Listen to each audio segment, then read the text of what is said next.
चलिए हम आपको ले जाते हैं गोलकोंडा महल के सफ़र की ओर। गोलकोंडा जो कि तेलुगु भाषा में चरवाहा नाम जाना जाता है। इस महल का इतिहास ये है कि इस पहाड़ी पे एक चरवाहा आया और उसे गणपति भगवान की मूर्ति प्राप्त हुई। उसने ये बात काकतीय महाराज को बताई और उन्होंने इस पहाड़ के ऊपर एक चौकी खोल दी। तो वही सबसे पहला गोलकोंडा महल था। महल का इतिहास बहुत विचित्र है। ये महल बना रहा पर 5 साम्राज्य इस महल के अंदर आ गए। सबसे पहला काकतीय साम्राज्य, फिर न्यूसूरी नायक्स, उसके बाद भामनीस, फिर कुतुब अली, उसके बाद मुगल, फिर अदब शाही जो कि अभी के प्रेजेंट नवाब निज़ाम उसी से बिलोंग करते थे।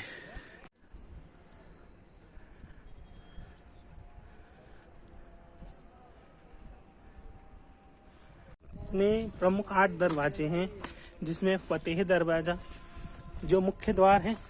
फतेह दरवाजे का नाम फतेह दरवाज़ा तब पड़ा जब औरंगजेब ने इस किले पे विजय पाई, जो कि 1687 करीब था।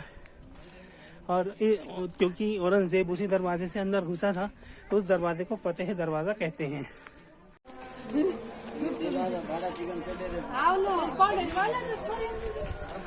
आप देख रहे हैं मैं सीढ़ियाँ चढ़ रहा हूँ, मेरा सांस भी फूल रहा है। अभी मैं लगभग शहर से बहुत ऊंचे स्थान पे पहुँच गया हूँ। ऊंचा है इसलिए मुझे चढ़ने में टाइम लगेगा, तो महल को चढ़ते चढ़ते इस महल के इतिहास के बारे में आपको बताएंगे। गोलकोंडा रियासत मशहूर थी अपने हीरो के लिए, जो गोलकोंडा की कुल्लूर खानों से निकाले जाते थे। इनमें से जो कि मशहूर हीरे हैं मैं आपको बताऊंगा। सबसे पहला हीरा कोहिनूर जैसा कि शब्द बोलता है नूर यानी ही रोशनी, और कोहो जो कि फारसी में होता है पहाड़। उसके अलावा अन्य हीरे Daria Noor, prince diamonds, regent diamonds, which of diamond, ये सब अन्य मुख्य हीरे थे जो यहाँ से निकले थे। ज़्यादातर ये हीरे और देशों के हाथ में हैं। हमारा भारतीय हीरा होने के बावजूद भी हम उन हीरों को नहीं प्राप्त कर पाए हैं। सबसे मशहूर कोहिनूर हीरा लंदन के म्यूज़ियम में है। क्योंकि मैं अभी सीढ़ियाँ चढ़ के आया था, मेरी थोड़ी सांस चढ़ रही है, इसके लिए मैं आपसे क्षमा चाहूँगा। धीरे धीरे महल ऊपर चढ़ता हूँ और आपको इसके इतिहास के बारे में बताता हूँ। सीढ़ी पे और आगे बढ़ते हुए हम शिखर की तरफ जाते हैं।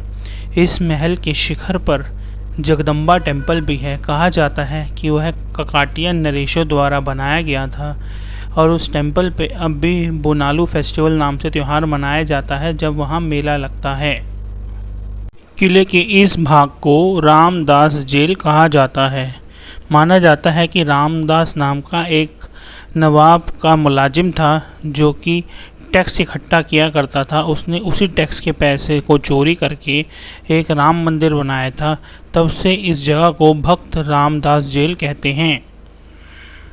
ये चढ़ते हुए आपको इस महल के बहुत सारे दरवाज़ों के बारे में बताएंगे। पहला दरवाज़ा फतेह दरवाज़ा, जिसके बारे में आपको बता चुका हूँ। फिर भामनी दरवाज़ा, फिर मोती दरवाज़ा, फिर बंजारा दरवाज़ा, फिर पतनचेरू दरवाज़ा, फिर जमनी दरवाज़ा, और एक शायद मैं भूल हूँ, जब याद आएगा आपको बता दूंगा। और हम महल के बिल्कुल शिखर पे पहुँच गए हैं। सांस भी फूल रहा है, पर कोशिश करूँगा आपको महल का पूरा यात्रा करवाई जाए। ये आप देख पा रहे हैं हैदराबाद शहर का टॉप व्यू। यहाँ से पूरा का पूरा हैदराबाद नज़र आता है, क्योंकि हम बहुत ऊंचाई पे पहुँच गए हैं। अभी भी हम महल की ऊंचाई पे नहीं पहुँचे हैं, तो रहिए मेरे साथ और इस महल की ऊंचाई तक जाते हैं। जय हिंद।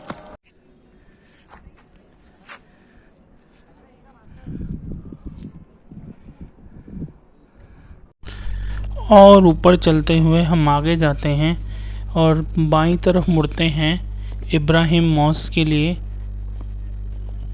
बाईं तरफ देखिए, ये इब्राहिम मॉस्क है। ये भी एक बहुत ही महत्वपूर्ण स्ट्रक्चर है।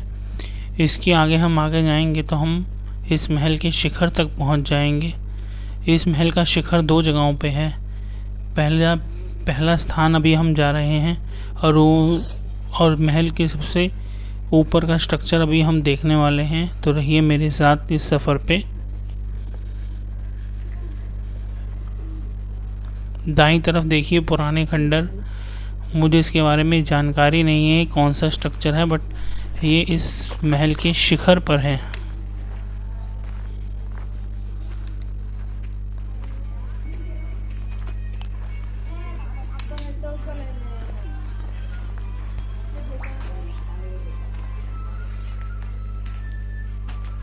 देखिए हम इन पुराने ज़माने के रोशनदानों से बाहर निकलते हैं और इस महल के शिखर से पूरे हैदराबाद को देखते हैं। क्या अद्वितीय नज़ारे हैं, इतना खूबसूरत दृश्य। ऐसा लग रहा है कि हम ड्रोन से पूरे हैदराबाद को देख रहे हों।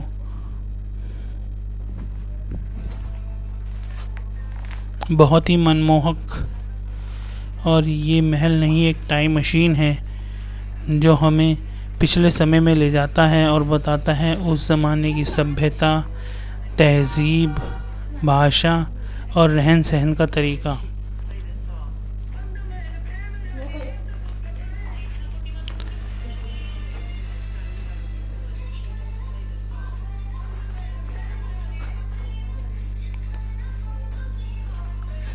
अब यहाँ से हम आगे निकल के और आगे की जगहें देखते हैं।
अब हम नीचे की उतराई जाते हुए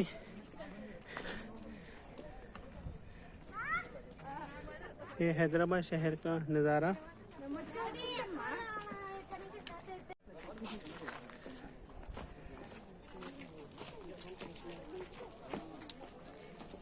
ये किला नहीं, ये टाइम मशीन है। ये आपको आज 2024 से 1200 ईस्वी तक ले जाता है, जिसमें हम देखते हैं उस ज़माने में लोग कैसे रहा करते थे, क्या उनकी जीवन होता था, क्या उनके जीवन के उद्देश्य होते थे।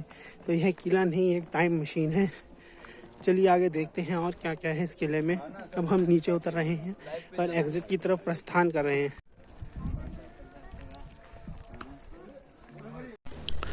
अब हम फोर्ट के शिखर से नीचे उतर गए हैं। ये है नगीना बाग और ये भी कुछ पुराने स्ट्रक्चर हैं जो कि महल की हैं। ये महल नहीं, एक टाइम मशीन है जो आपको पुराने समय में ले जाता है और आप एहसास करते हैं कि उस ज़माने की सभ्यता, रहन सहन कैसा होगा। आज का हमारा गोलकोंडा फोर्ट का ये ट्रिप यहीं ख़त्म होता है। अगर आपके कुछ सुझाव हों तो कमेंट सेक्शन में ज़रूर बताइएगा और हमारे चैनल को लाइक व सब्सक्राइब ज़रूर कीजिएगा, क्योंकि हम ये वीडियो बनाने के लिए बहुत मेहनत करते हैं। अगर आप लाइक व सब्सक्राइब करेंगे तो हमारा हौसला बढ़ेगा और हम जल्द से जल्द अच्छी से अच्छी वीडियो आपके सामने लाएंगे। तो इसके साथ मैं आज का सफ़र समाप्त करता हूं और अपनी जीवा को स्वच्छ करते हुए सब एक बार बोलेंगे हर हर देव। कहानी मेरे साथ आप देख रहे हैं और अनुभव कीजिए उस स्वर्णिम भारत का, जहाँ समृद्धि ही समृद्धि थी, ऐश्वर्य ही ऐश्वर्य था।